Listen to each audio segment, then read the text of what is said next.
Greetings. Today I want to speak to you concerning the essential character of the Bible and how it is very important for you to know who or what is the essential character of the Bible. In other words, the main player, character, of the Bible stories.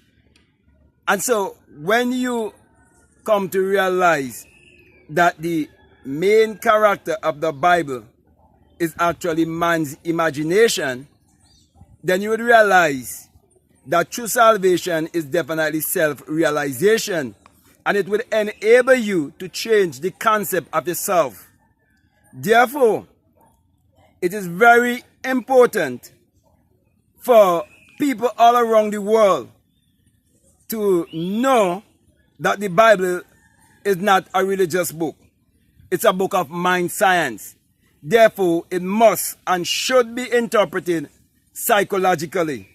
Never should it be interpreted as literal or as secular history, because that would only equal stupidity. And that is why most religious and superstitious people, they will always contradict themselves, and they will always speak negatively concerning others, because everything that comes from their mouth is all about judgment, condemnation, doubt, fear, guilt, and shame. And all of these things, we never born into this world with these kind of things. Like guilt and shame and condemnation and so on. We born in this world in a state of amnesia, which is a state of forgetfulness. So we came into this world actually not knowing who we are.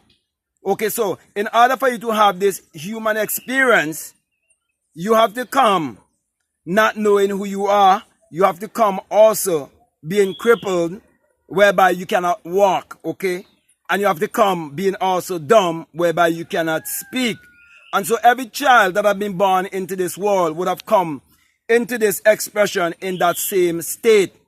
Therefore, the main reason why most people become a part of any religion or any organized denomination, it is because of a question that they would have asked themselves. Because everyone in this world at some point in their life, they have to ask themselves, who am I? Where did I come from? Why am I here? And where am I going when I leave here?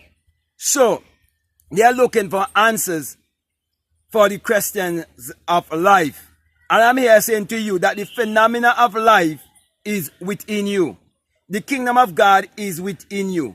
The kingdom of heaven is within you. Therefore, when you realize that God and man are one, it is because you would have understood, as I would have said before, that the essential character of the Bible is man's imagination. So, to come to a close here, I want to let you know that for many, many years, people have been taking personifications for persons.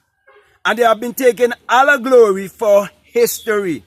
And even Galatians 4:24 tells you that the story of Abraham and Sarah and Hagar and Ishmael and Isaac and Jacob and Esau and so on, that's all an allegory. And if you really check out the meaning of allegory, you'd realize it is a story whereby the characters and so on, they just represent ideas. They represent states of mind, states of consciousness. Therefore, if you also understand the genealogy of Jesus Christ, then you would realize that it has to be allegory also, because it tells you that he came from the genealogy of Abraham. So, my brother, my sisters, the greatest lie that has been ever fed to all of humanity is the Jesus and Mary story, whereby it has been interpreted to you as if it is literal and as if it is secular history. But I'm saying to you, no character in the Bible ever did existed. They are all states of mind, states of consciousness. The Bible have no reference to anyone who existed thousands of years ago, to any actual event that would have taken place on earth thousands of years ago. From the beginning to the ending of the Bible, it's all a great psychological drama, and it all have to do with the human psyche. If you disagree with me, then tell me of one thing that was done in the Bible that wasn't false a thought, or false an idea, or false imagine. And even the Bible tells you in St. John 1 and 3 that all things were made by him, and without him was not anything made that was made. I'm saying to you that him is not a man 2,000 years ago. Because if it's a man 2,000 years ago, what was happening and what was being made before 2,000 years ago? Okay, it's just a personification that represents the human imagination, teaching you that everything that has been made, it was first imagined. And everything else that will ever be made, it must first be imagined, it must first be under a thought, it must first be an idea. That's why ideas actually rules this world. And so, my brother, my sisters, when you realize that the central character of the Bible is about man's imagination, then you will know why you're told that you must seek first the kingdom of God and his righteousness, and that all these things that you so desire in this world, that they will be added unto you. Because you will discover the kingdom of righteousness within you. You will discover the creative power within you. You will discover the creator within you, and you would realize the creator to be your imagination.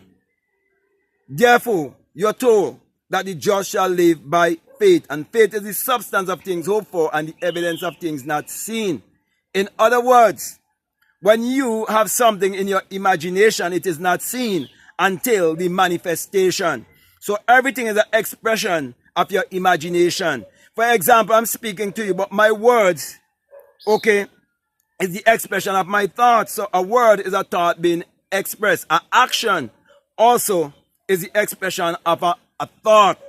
And you're told that God is not mocked.